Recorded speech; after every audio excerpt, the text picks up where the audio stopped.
Hey everybody, and welcome back to Grammatically Correct. Today we're going to learn how to build complex sentences using subordinate clauses. So when we started our discussion on grammar, we started with a simple sentence and we looked at 9 different types of simple sentences.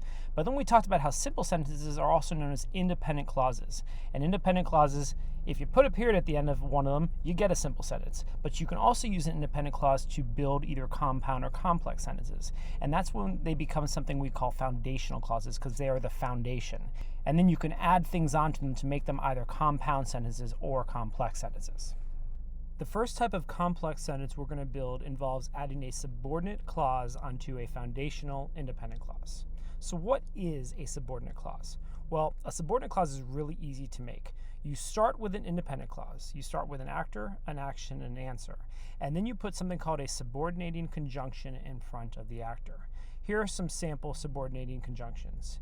Because, as, even though, when, whether, while, although, whenever, after, if, since, before. There are other subordinating conjunctions, but this is enough to get us started today. So how does this work? Well, whenever you want to create a subordinate clause, start first by creating an independent clause. So our first independent clause that we create is going to have a person actor, and that person actor is Todd. What did Todd do? Todd stormed. And where did he storm? Out of the room. Put your period down. You have a simple sentence, otherwise known as an independent clause. Our next independent clause is going to use a thing actor, the sky. What did the sky do? It grew. That is our action. And how did it grow? It grew dark. Put your period down. Our next actor will be an idea actor, time. Time waits. For whom? For no one. Put your period down, you're done. And last but not least, we will have what I call a verb actor, otherwise known as a gerund, running. Running does something. It improves. It improves what? Cardiovascular health. I could stop there, but I also wanted to do something else. It improves cardiovascular health and it reduces what? Stress. Put your period down. Now we have 4 independent clauses. At the moment, these independent clauses are functioning as simple sentences.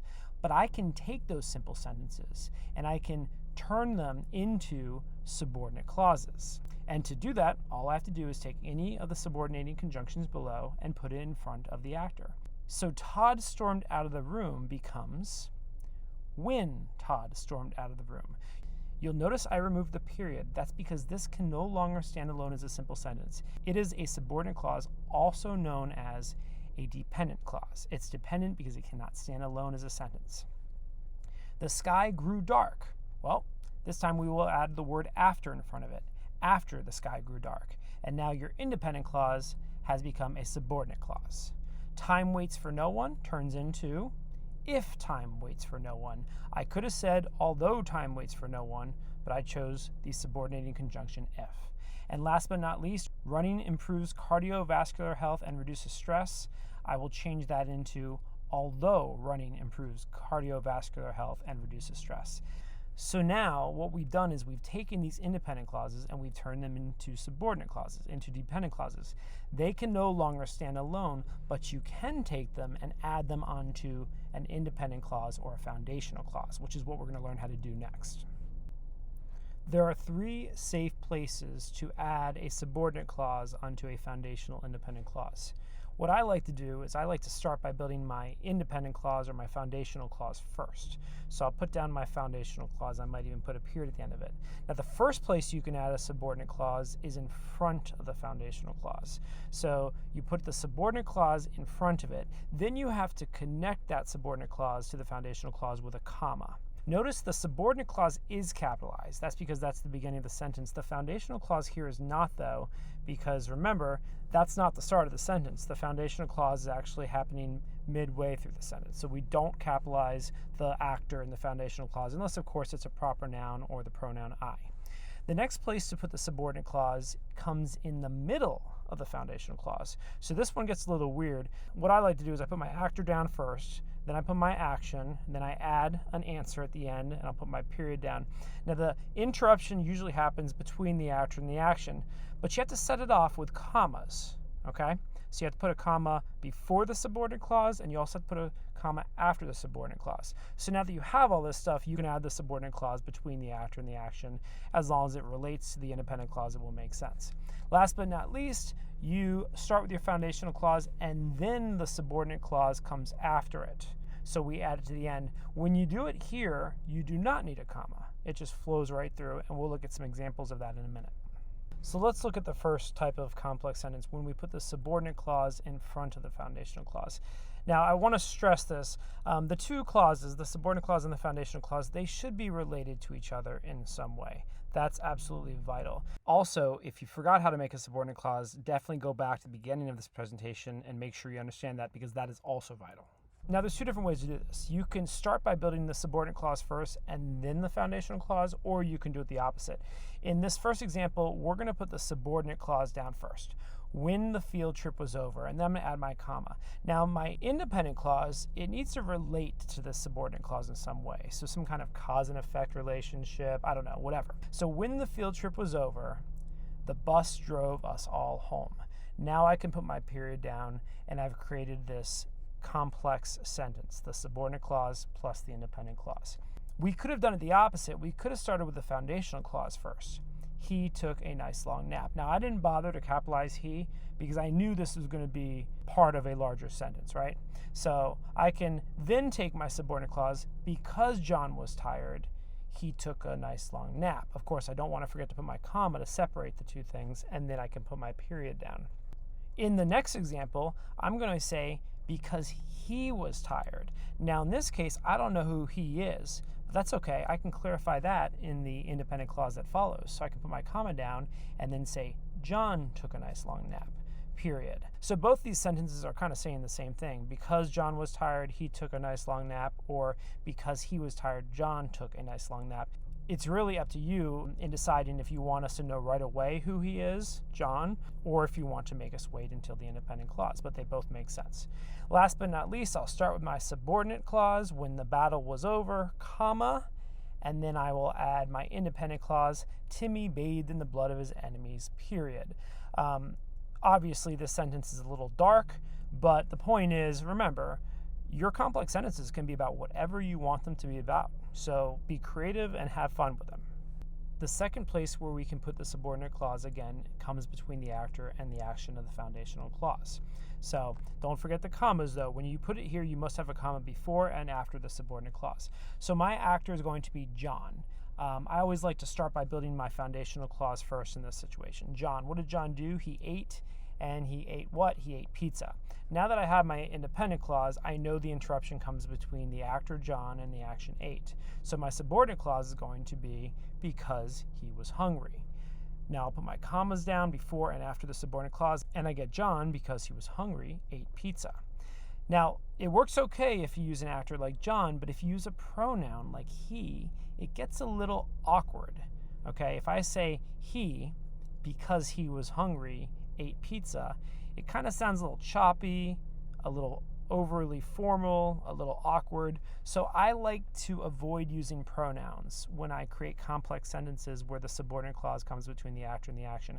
I like to avoid words like he, she, or even I. It just doesn't sound right. However, I could start my independent clause with the drive, and the drive did what? It took, and it took what? It took longer than usual. And I can put my period down. Now I can add my subordinate clause between the actor and the action, because it was in the middle of rush hour, and then I set it off with commas. The drive, because it was in the middle of rush hour, took longer than usual. And of course, don't forget, feel free to be creative with your sentences. His enemies' skulls. This is the actor. What is the action? They were. And they were how? Exhibited. Proudly. Where? Upon the castle's battlements, and I put my period down. This is my foundational clause. My subordinate clause, after they were collected, interrupts the actor and the action, and I put my commas down. The final sentence is, his enemies' skulls, after they were collected, were exhibited proudly upon the castle's battlements. The last safe place where you can add your subordinate clause is after the foundational clause, most likely after the answer of the foundational clause. When you put it here, you will not need a comma to separate the two. It just flows right through, and I'll show you what I mean in a second. So my foundational clause for the first sentence is going to be, we go to the beach. This is my foundational clause. I will then add my subordinate clause, whenever the chance arrives, and put my period down, no comma necessary. We go to the beach whenever the chance arrives. You might notice that the actions in both clauses are present tense. Go and arrives. That's probably what you're going to want to do. You're most likely going to keep your actions the same tense. So if the first one's in the present, the second one will most likely be in the present. Our next foundational clause is the day was chilly. So now we're in the past tense, was, right? The day was chilly, although it was almost summer. And then you put your period down. The action was in the first clause is matched with the action was in the second clause. So we keep that tense. We keep our actions parallel. Last but not least, Timmy smiled at the gruesome display, even though many thought he was quite mad. That's your subordinate clause, and then you put your period down and you're done. There will be times when you're reading a novel and you see the author put a comma between the foundational clause and the subordinate clause. It's rare, but it will happen. But when the author does that, they're doing it for a reason. There's some need for that pause. Most likely you will not need the comma, and there are times when those authors didn't need that comma. But if you really, really, really want that pause and it's absolutely necessary, then you might want to add the comma. Now don't forget, you can still vary your foundational clauses to kind of add variety to your complex sentences, but you can also vary your subordinate clauses because all clauses have actors, actions, and answers, right? But some clauses have multiple actors, multiple actions, and multiple answers. So whether you're looking at a subordinate clause or an independent clause, you can vary either one of them, right? So here's what I mean. In our first sentence, when the battle was over, Timmy bathed in the blood of his enemies, there are technically two clauses here. You have the battle was over, and you have Timmy bathed in the blood of his enemies. So since we have these two clauses, we can modify one or both of them. So in the first example, let's keep when the battle was over as it is, and then we'll add our comma.